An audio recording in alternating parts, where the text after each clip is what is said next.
എല്ലാവർക്കും എൻ്റെ നമസ്കാരം. വലിയ പ്രഭാഷണമൊന്നും ചെയ്യാൻ ഞാൻ ആഗ്രഹിക്കുന്നില്ല. കാരണം ഇവിടെ ഞാൻ മെനഞ്ഞാന്നാണ് കാര്യങ്ങൾ അറിഞ്ഞത്. പ്രത്യേകിച്ച് ഈ ഒരു കാര്യത്തെക്കുറിച്ച് ഞാൻ വലിയ ഒരുക്കത്തിലൊന്നുമല്ല. ഞാനൊരു സ്റ്റാഫ് നേഴ്സാണ്. പക്ഷേ ഈ പുസ്തകത്തിൻ്റെ റീഡിങ്ങിനെ കുറിച്ച് ഒരു പ്രത്യേക കാര്യം ഞാൻ പറയാം. അത് ഞാൻ പ്രത്യേകം പറയാനായിട്ട് ആഗ്രഹിക്കുന്നു. ഞാൻ ബെൻസീർ ഹോസ്പിറ്റലിൽ വർക്ക് ചെയ്യുന്ന സമയത്ത് ഞാൻ അവിടെ ഓർത്തോ വാർഡിലാണ് വർക്ക് ചെയ്യുന്നത്. അപ്പോൾ ഒരു ഫാമിലിയെ പരിചയപ്പെട്ടു.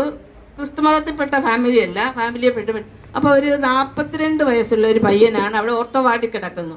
അപ്പം ഞാൻ അവൻ്റെ അടുത്ത് സംസാരിച്ച് കാര്യങ്ങളൊക്കെ ചോദിച്ചിട്ട് ഭയങ്കര ദേഷ്യത്തിലാണ് സംസാരിക്കുന്നത്. അവസാനം ഞാൻ അവര് പുസ്തകം കൊണ്ട് കൊടുത്തു. അതിൻ്റെ പേര് കിളിവാതിലൂടെ അങ്ങനെ ഒരു പുസ്തകം കൊണ്ട് കൊടുത്ത് അവൻ വായിച്ചു. ദേഷ്യപ്പെട്ടൊക്കെ വായിച്ചു. കുറേ നാൾ കഴിഞ്ഞപ്പോൾ എൻ്റെ അടുത്ത് വന്ന് പറഞ്ഞ്, സിസ്റ്ററെ, ഞാൻ ഇത് കഴിഞ്ഞിട്ട് ഞാൻ ആത്മഹത്യ ചെയ്തിട്ട് എൻ്റെ അമ്മയും കൊന്നിട്ട് ഞാൻ ആത്മഹത്യ ചെയ്യാനിരിക്കുമായിരുന്നു പറഞ്ഞ് ആ പുസ്തകം അവനെ മാറ്റിമറിച്ചു. ആ പുസ്തകത്തിൽ ഏതോ ഒരു കാര്യമാണ്. കത്തോലിക്ക ബൈബിളല്ല കൊടുത്തത്, ഏതോ ഒരു പുസ്തകമാണ്. കിളിവാതിലൂടെ എന്നുള്ള ഒരു പുസ്തകമാണ് കൊടുത്തത്. അത് ആ പുസ്തകം വായിച്ചതിലൂടെ ആ മകൻ അമ്മയെ കൊന്നില്ല, മനസാന്തരപ്പെട്ടു തിരിച്ചു വന്നു. അതേപോലെ ഞാൻ ഇന്ന് പുസ്തകം വായിച്ചപ്പോൾ ഇതിനകത്ത് കണ്ടന്റ് വായിച്ചപ്പോൾ ഇതിനകത്ത് പ്രത്യേകം ഞാൻ ശ്രദ്ധിച്ചു. അതായത് ഇവരുടെ കവിതാ സമാഹാരത്തിൽ പറയുന്ന വേദന, സ്നേഹം, നഷ്ടം, അതിജീവനം എന്നിവയെക്കുറിച്ച് തുറന്ന മനസ്സോടെ എഴുതുന്ന 2 യുവ എഴുത്തുകാരികളുടെ ശബ്ദങ്ങളാണ് ഒന്നിച്ചു കൊണ്ടുവരുന്നത്. അതായത് ഇതിനകത്ത് പറയുന്നു, വേദന, സ്നേഹം, നഷ്ടം, അതിജീവനം എന്നിവയെക്കുറിച്ച് തുറന്ന മനസ്സോടെ എഴുതുന്ന 2 യുവ എഴുത്തുകാരികളുടെ ശബ്ദങ്ങളാണ് ഒന്നിച്ചു വരുന്നത്. അതായത് നമ്മുടെ ഈ ലോകത്ത് ഇപ്പം നമുക്ക് ആർക്കും ഈ പുസ്തകങ്ങൾ വായിക്കാനോ അല്ലെങ്കിൽ ഇതിനൊന്നും സമയമില്ലാത്ത സമയമാണ്. നിങ്ങളെക്കാളും കൂടുതൽ ഫാമിലി പ്രശ്നങ്ങളൊക്കെ അറിയാവുന്ന സിസ്റ്റേഴ്സിനും ഇപ്പം ജാതിയൊന്നും നോക്കാറില്ല. എല്ലാവരും സിസ്റ്റേഴ്സിന് അച്ഛന്മാരെ കാണുമ്പോഴത്തേക്ക് വേറെ സിസ്റ്റേഴ്സ്, ഞങ്ങൾക്ക് സമാധാനമില്ല, കുടുംബത്തിൽ പ്രശ്നങ്ങളാണ്, അല്ലെങ്കിൽ മകള് പഠിക്കുന്നില്ല, മകള് നിരാശയാണ്, അല്ലെങ്കിൽ മാധ്യമങ്ങളിൽ TV-യിലാണ്, മൊബൈലാണെന്നും പറഞ്ഞ് കംപ്ലൈൻറ്റ് ആയിട്ട് വരാറുണ്ട്. അപ്പോൾ ഈ പുസ്തകങ്ങൾ വായിക്കുക അല്ലെങ്കിൽ അതിലേക്ക് വരിക എന്നുള്ളത് ഇപ്പം ഇല്ല. അത് 20 വയസ്സുള്ള ഈ കുഞ്ഞുങ്ങൾ പുസ്തകങ്ങൾ എഴുതുക എന്ന് പറയുന്നതിനെ കുറിച്ച് നമുക്ക് ചിന്തിക്കാമല്ലോ. 20 വയസ്സ് അവർ കുഞ്ഞു പ്രായത്തിൽ എനിക്ക് ലൊറൈനെ അറിയാം. അപ്പോൾ എൻ്റെ പേര് തന്നെ ലൊറൈൻ എന്നാണ്. അതായത് ബിജുവായിട്ടുള്ള ഞങ്ങൾ സ്വന്തക്കാരൊന്നുമല്ല, ഫാമിലി ബന്ധം.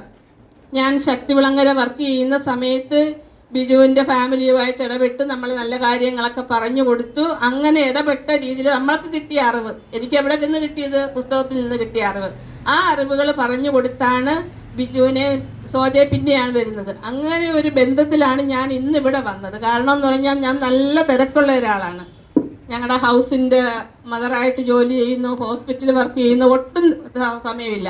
അതിനിടയ്ക്ക് ഗസ്റ്റ് ഉണ്ട്. പിന്നെ മെനഞ്ഞാന്നിങ്ങനെ ബിജു എൻ്റെ അടുത്തൊന്ന് ഇങ്ങനെ ഒന്ന് ആവശ്യപ്പെട്ട് അവരുമായിട്ടുള്ള ആത്മബന്ധം ഉള്ളത് കൊണ്ട് എനിക്ക് വരാൻ പറ്റാതിരിക്കാൻ സാധ്യമല്ലാത്തതുകൊണ്ടാണ് ഞാൻ കൊട്ടാരക്കരയിൽ നിന്ന് ഈ ഒരു സാഹചര്യത്തിൽ വന്നത്. പിന്നെ ആ പുസ്തകത്തിൻ്റെ കാര്യവും ഞാൻ ഓർത്തു. ഞാൻ പുസ്തകങ്ങൾ വായിക്കുന്ന വ്യക്തിയായിരുന്നു. പുസ്തകങ്ങളിലൂടെയാണ് നമുക്ക് ഒത്തിരി അറിവുകൾ, അല്ലാതെ TV-യിലൂടെ നമുക്ക് അറിവുകൾ കിട്ടത്തില്ല എന്ന് ഞാൻ പറയുന്നില്ല. പക്ഷേ പുസ്തകങ്ങൾ വായിക്കാൻ കുഞ്ഞുങ്ങളെ പ്രേരിപ്പിക്കുക. ഞാൻ കുഞ്ഞു പ്രായത്തിലേ ലൊറൈനെ കാണാറുണ്ട്. എന്നോടുള്ള ഒരു ബന്ധവും ഒരു സ്നേഹബന്ധവും വെച്ചിട്ടാണ് ലൊറൈന് എൻ്റെ പേര് തന്നെ കൊടുത്തത്. എന്നോട് ആവശ്യപ്പെട്ട് സിസ്റ്ററിൻ്റെ പേര് കൊടുത്തോട്ടെ എന്ന് ചോദിച്ചു. ഞാൻ ആ ഫാമിലിയിലേക്ക് എല്ലാത്തിലും ഇടപെട്ടത് കൊണ്ട്. അപ്പോൾ ഇത് കുഞ്ഞു പ്രായത്തിലേയും ഞാൻ കണ്ടത് കൊച്ചു പുസ്തകങ്ങൾ വായിക്കുന്നതും നല്ല രീതിയിൽ വളർന്നു വരുന്നതുമാണ് ഞാൻ കണ്ടിട്ടുള്ളത്. ഞാനും ഇടയ്ക്ക് ഉപദേശങ്ങളൊക്കെ കൊടുക്കാറുണ്ട്. പക്ഷേ ഈ പുസ്തകങ്ങളിലൂടെയാണ് നമുക്ക് കുഞ്ഞുങ്ങളെയും കൂടി നിങ്ങൾ പഠിപ്പിക്കണം. പുസ്തകങ്ങൾ വായിക്കാൻ പഠിക്കണം, മൊബൈലല്ല. ഇപ്പം നമ്മൾ സ്കൂളിലായാലും കുട്ടികൾക്ക് മൊബൈലല്ലേ, വീടുകളിൽ ഇപ്പം മൊബൈലല്ലേ, ഇപ്പം എന്തെല്ലാം പ്രശ്നങ്ങളാണ് മൊബൈൽ. അതുകൊണ്ട് കുഞ്ഞുങ്ങൾ ഈ രീതിയിൽ വളർന്നു വന്നാൽ നമ്മുടെ സംസാരം കൊണ്ട് നമുക്ക് മനുഷ്യരെ മാറ്റിയെടുക്കാൻ പറ്റുമെന്ന് തോന്നുന്നില്ല. പക്ഷേ നിങ്ങൾ നല്ല പുസ്തകങ്ങൾ വായിക്കാൻ കൊടുക്കുക. ഇതേപോലുള്ള ഈ കുഞ്ഞുങ്ങൾ എഴുതിയ കാര്യങ്ങൾ, ഇതിനകത്ത് ഒത്തിരിയും കാര്യങ്ങൾ കുറ്റബോധമുള്ളവരുണ്ട്, ഒത്തിരിയും പേരുണ്ട്, കുറ്റബോധമുള്ളവരുണ്ട് കേട്ടോ, അങ്ങനെയുള്ളവരുണ്ട്. അവരെ മാറ്റിയെടുക്കാം, ഈ പുസ്തകങ്ങൾ കൊടുക്കാം.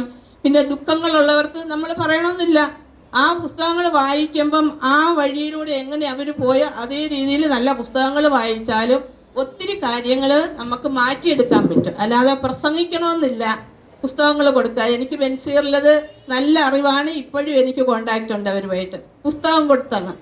അതുകൊണ്ട് നമ്മുടെ ഗൗരി ലക്ഷ്മിക്കും ലൊറയിനും പ്രത്യേക ആശംസകളും പ്രാർത്ഥനയും നേരുന്നു. ഇനിയും നല്ല ജീവിതങ്ങൾ നല്ല രീതിയിലേക്ക് നല്ല വെളിച്ചമാക്കുവാൻ, നല്ല കുടുംബങ്ങളെ അല്ലെങ്കിൽ സഹോദരങ്ങളൊക്കെ വെളിച്ചത്തിലേക്ക് നയിക്കുവാൻ നിങ്ങൾ ദൈവം ഒത്തിരി അനുഗ്രഹിക്കട്ടെ. ഇനിയും വളർന്നു വരട്ടെ, നല്ല രീതിയിലാകട്ടെ. ഈ വരും തലമുറയ്ക്ക് നല്ലൊരു ഭാവി നൽകുവാനും നിങ്ങൾക്ക് ഈ പുസ്തകങ്ങളിലൂടെ സാധിക്കട്ടെ എന്നും പ്രാർത്ഥിക്കുന്നു. എല്ലാവർക്കും നന്ദി. അടുത്തതായിട്ട് അനുഗ്രഹ പ്രഭാഷണം നടത്തുന്നതിന് വേണ്ടി ശ്രീമതി ടി കെ ഗീതയെ ക്ഷണിക്കുക.